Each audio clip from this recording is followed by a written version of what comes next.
It wasn't announced with fanfare. No cosmic trumpet, no visible spectacle across the skies. Just a faint streak, silent, statistical, nearly invisible, crossing the sensor grid of the Atlas telescope in Chile on July 1st, 2025. Its movement didn't fit any known pattern. Too fast for a comet bound to our sun. Too consistent to be an asteroid fragment. The data blinked in and out, and astronomers paused, breath caught, as the first calculations appeared on screen. Hyperbolic orbit, inbound velocity about 37 miles per second. We had seen this only twice before. First, in 2017, Oumuamua, the enigmatic tumbling shard from another star. Then, in 2019, Borisov, the unmistakably cometary wanderer. But this was different. Designated 3I Atlas, it drifted toward the inner solar system with a cold defiance. At 6 astronomical units, nearly the orbit of Jupiter, it began to release gas, CO2. Not water, not dust, not the typical solar-heated debris that defines every comet we know. It was outgassing before the sun could even touch it with warmth. Telescopes across Earth and space turned toward it. Its brightness fluctuated irregularly. Its tail bent both away and toward the sun, a puzzling anti-tail that reversed geometry itself. And its polarization, measured in photons, revealed something unseen before. A negative scattering behavior that contradicted every known model of cometary reflection. It wasn't just visiting, it was rewriting physics as it passed. And we still don't understand how. When the first spectra arrived from the Very Large Telescope in Paranal, no one quite knew what to expect. At that distance, over 500 million miles from the sun, comets are usually inert, frozen blocks of ice and dust, sleeping relics of their star systems. But 3I Atlas was anything but dormant. Its spectrum shimmered with a dominant CO2 signature and an unusual deficiency of water vapor. In other words, it was breathing carbon dioxide long before sunlight could melt its ices. This was the first anomaly. The second came from the motion itself. Its hyperbolic excess velocity, the speed it carried after escaping the sun's gravitational pull, was measured at about 36.6 miles per second. That's fast, even for an interstellar traveler. But the problem wasn't the speed, it was the trajectory. As data refined over several nights, small but persistent non-gravitational accelerations appeared. The object wasn't moving in a clean curve. It was subtly pushing back against gravity, as if something within it was generating thrust. We'd seen this before. Oumuamua had done the same, but this time we had chemical evidence, thermal data, and a live observation window. And still, it didn't add up. The CO2 jets required to produce that motion would have been visible, yet the coma, the surrounding haze of gas, was strangely dim, its density too low to explain the observed acceleration. Meanwhile, JWST's NIR spec readings brought more confusion. The reflected light curve indicated surfaces coated in complex organics, yet the albedo was darker than anticipated. It absorbed more sunlight than it should, but released almost none of it as heat. Some astronomers proposed a porous, foam-like structure, an ultra-fragile aggregate of dust grains from another system's birth cloud. But others argued that such material couldn't survive interstellar travel without disintegrating entirely. Then came the polarization measurements. Normally, the way light scatters off cometary dust produces a predictable positive polarization curve. The brightness peaks at certain angles relative to the sun. But 3I Atlas defied that too. Its readings dipped negative, indicating an optical behavior that suggested fine, possibly carbonized particles, arranged in ways no model could reproduce. Each new dataset only deepened the paradox. Every attempt to fit it into our equations ended with something breaking, a model collapsing, a constant shifting, a certainty dissolving. The numbers weren't simply strange. They were incompatible with the physics we thought governed every frozen traveler of the cosmos.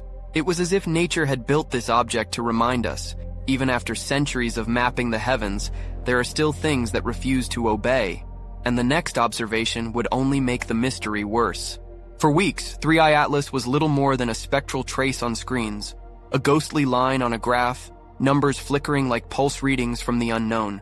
Then, as it crossed 5 astronomical units from the sun, the first resolved images arrived from the Gemini North Observatory.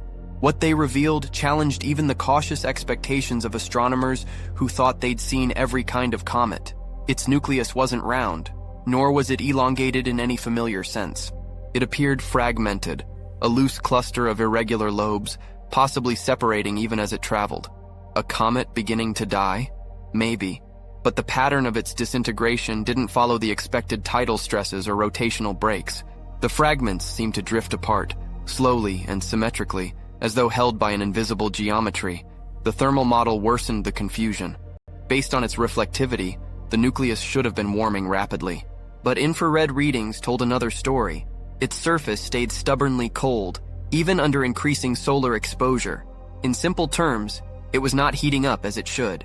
That made its early outgassing even more inexplicable. How could an object release CO2 in abundance while still frozen solid?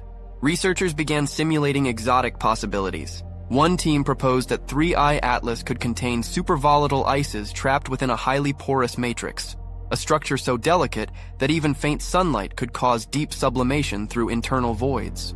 Another suggested it carried amorphous ices that transformed into crystalline form, releasing stored energy in bursts that mimicked propulsion. Yet the timing of those bursts didn't match any predictable cycle. Then came a sequence from JWST's NIRCam that froze the entire research community. Over 12 hours of observation, subtle shifts in brightness suggested a rotation period of just under 7 hours, but irregular, like a tumbling, chaotic spin. The reflected light varied in amplitude, indicating multiple reflective surfaces, some smooth, others extremely dark. It was a body both glinting and shadowed, scattering and swallowing light in alternating breaths. No single model, not cometary, not asteroidal, not molecular, could explain it fully, and yet it moved with precision, tracing its path across the void with the mathematical perfection of celestial mechanics. As it neared its perihelion point, due on October 30th, 2025, something inside me shifted. Watching it twist through the void, I realized we weren't merely studying a comet. We were witnessing the first object that seemed to understand, or at least embody, the tension between chaos and order. And just when the data began to make sense, 3I Atlas decided to change again. By mid-October 2025, 3I Atlas had already shattered every baseline expectation. As it approached 1.8 astronomical units from the sun, ground-based telescopes from Chile to the Canary Islands captured what should have been a simple textbook brightening curve.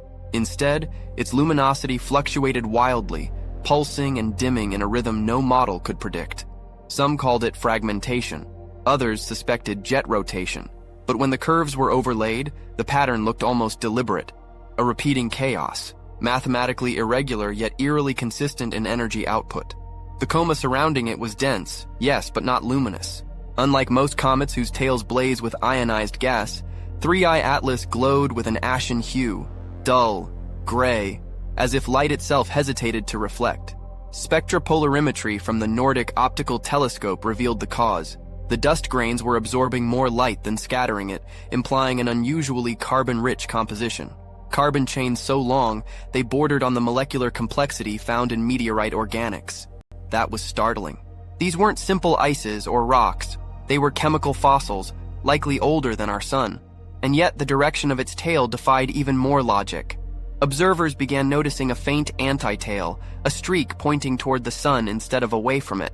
A visual contradiction of solar physics. Usually such effects appear from viewing geometry, illusions of perspective. But the anti-tail persisted for days, and parallax corrections couldn't erase it. Dust particles seemed to curve backward, pulled into a gravitational field that wasn't supposed to exist there. Theories multiplied.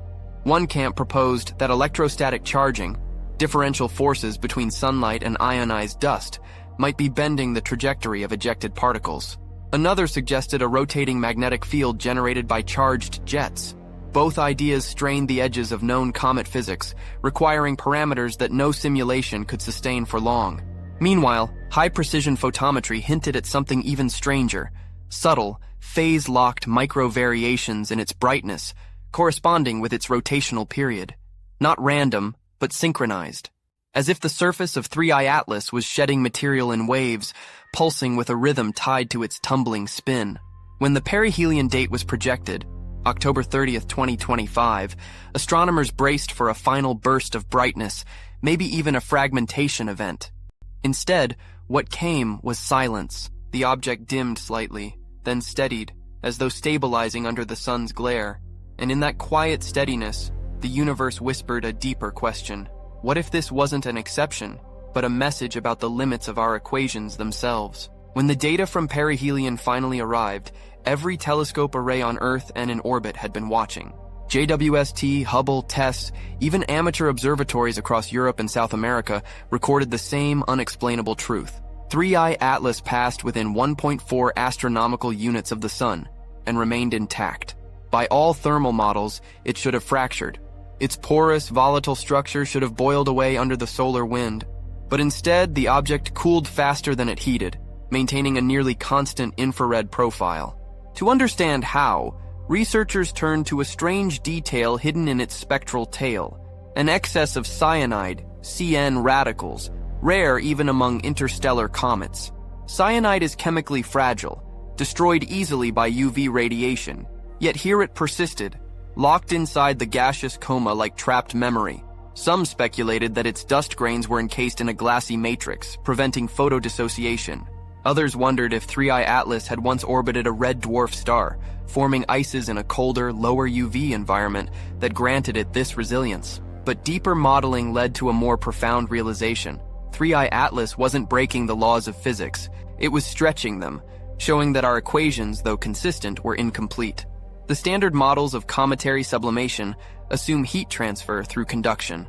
Yet if the internal structure is fractal, almost foam-like, heat may move through radiative scattering, a mechanism rarely significant at macroscopic scales. That could explain its temperature anomaly, its unorthodox jets, its resistance to the sun's intensity. Still, another piece refused to fit. Its non-gravitational acceleration persisted beyond perihelion, even as its coma thinned. By October 25th, tracking data showed a measurable deviation from its predicted path, a residual acceleration on the order of 2x10 7NAS2. Tiny, but real. It wasn't pressure from sunlight, nor ordinary gas release. Some proposed that the entire nucleus was venting internally, pockets of volatile CO2 bursting through microscopic pores, creating invisible thrust. In the cosmic ledger of forces, it was insignificant. Yet that infinitesimal push had altered the object's trajectory forever. It would never return. Its path now pointed irrevocably toward the outer darkness, into the interstellar void it came from. And somehow, that felt poetic. This wasn't rebellion, it was revelation. 3I Atlas wasn't mocking our physics, it was teaching us humility. It reminded us that the laws we worship are only approximations, elegant, temporary agreements between observation and truth. But as the object receded, a new discovery revealed that it had left something behind. When 3I Atlas began its outbound journey, most assumed the mystery was over. The interstellar visitor had come, defied expectations, and was now fading beyond the inner system's reach. But a faint residue lingered, a microscopic trail of dust, too small to see, yet bright enough to register in polarimetric surveys. It wasn't random debris. The particles were aligned, directionally polarized, as if organized by an unseen pattern. ISO's VLT and NASA's SOFIA data revealed that these grains were not typical silicates or frozen water crystals. They were rich in carbon and nitrogen, bonded in long chains, precursors to amino-like compounds found in the oldest meteorites. Some of these molecules had likely formed billions of years before our sun was born. But what baffled researchers wasn't their age, it was their purity. Unlike solar system dust, tainted by radiation and impacts, these fragments were pristine, untouched by time. Astonishingly, several grains exhibited isotopic ratios inconsistent with any known stellar nursery. The carbon-to-oxygen balance suggested formation around a dying star. Perhaps a carbon-rich red giant that had expelled its outer layers in the galaxy's ancient past. 3I Atlas might not have come from a young system like ours at all, but from a remnant, a graveyard of suns. This revelation reframed everything. The CO2 dominance, the anomalous polarization, even the negative scattering behavior, all could arise from dust shaped under alien stellar chemistry. What we were witnessing was not a violation of physics, but an echo from a different version of it, a set of cosmic conditions that once existed elsewhere in the Milky Way. As simulations reconstructed its path backward through interstellar space, astronomers traced its probable origin to a region near the constellation Lyra, the same direction from which Oumuamua had come years earlier. Not identical, but disturbingly close. Could both have emerged from the same disrupted system? Fragments cast adrift in galactic tides? We didn't have answers. Only trajectories, spectral fingerprints, and the quiet weight of coincidence. In that dust trail, we found no message, no signal, no proof of intention, only evidence that life's raw chemistry travels far beyond our star's reach, waiting patiently for worlds to notice. And as the last photons from 3I Atlas faded into the cold, another pattern began to emerge, one that connected not just this object, but the history of every interstellar visitor we've ever seen, and that connection would shake even the most skeptical minds in astronomy. At first, the idea seemed too speculative to entertain, but as teams compared data from all three known interstellar visitors, Oumuamua in 2017, Borisov in 2019, and now 3I Atlas in 2025, a subtle yet undeniable rhythm began to form. Each object, though separated by years and unimaginable distances, carried traits that felt like variations of the same cosmic theme. Oumuamua had shown an unexplained acceleration, its light curve suggesting a flattened, reflective body. Borisov, the next traveler, was unmistakably cometary, volatile, active and rich in cyanide and carbon compounds.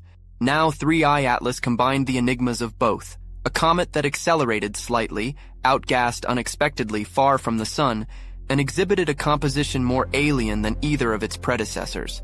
It wasn't proof of coordination. No one sane would claim that. But the statistical improbability of three anomalies, 3 times in a row, began to gnaw at the edges of skepticism. The odds that these were ordinary objects behaving in extraordinary ways were diminishing with each dataset. Researchers at the Harvard-Smithsonian Center for Astrophysics began to look at the broader picture. What if these bodies were fragments of a shared origin? A shattered interstellar structure, perhaps a planetesimal belt around a dying star, scattered across the galaxy's thin disk? If true, each one carried a memory of different epochs of cosmic chemistry. Their surfaces told the story of stellar death, rebirth, and the diffusion of matter across interstellar distances. More daring models went further. A few hypothesized that galactic forces could focus debris streams, channeling fragments along gravitational corridors, pathways shaped by the Milky Way's own dark matter distribution. That would mean 3I Atlas wasn't random. It was part of a pattern sculpted by the architecture of the galaxy itself. If that were real, it could explain why interstellar visitors appear to come from similar regions in the sky, and why their physical diversity still seems connected by invisible threads of chemistry and motion. The cosmos wasn't sending us messages, it was revealing its structure, a quiet choreography written in debris and dust. For the first time, we weren't just observing anomalies. We were glimpsing the deep current of galactic motion that carries the seeds of worlds from one system to another. 3I Atlas wasn't just a mystery. It was a clue to the Milky Way's own heartbeat. But even that breathtaking idea couldn't prepare us for the emotional weight of what came next, the human realization behind the science. As 3I Atlas faded beyond the reach of our telescopes, the numbers gave way to something more fragile: silence and awe. The data stream slowed, the tracking updates stopped, and what remained was the echo of what we'd learned, a fragment from another star, defying our physics not out of rebellion, but out of truth. We had chased it with equations, spectra, and instruments of astonishing precision. Yet, in the end, what it left us with wasn't certainty, it was perspective. For all our understanding of gravity, motion, and light, we are still newcomers to the cosmos, deciphering a language written long before we existed. Maybe 3I Atlas didn't come to break our laws. Maybe it came to remind us that the universe doesn't recognize boundaries, not between stars, not between elements, not between what we call known and impossible. It was proof that matter travels, transforms, and connects the stories of suns that lived and died eons before our own. Somewhere in the cold dark between the stars, this fragment will keep moving, silent, perfect, unafraid. Long after our telescopes fall quiet, it will still be there, carrying with it the memory of the moment we looked up and questioned everything. We are the only species, as far as we know, that can look at a grain of dust and see the infinite written inside it. Do you think discoveries like this change how we see our place in the universe, or only remind us how small we've always been? Tell me below.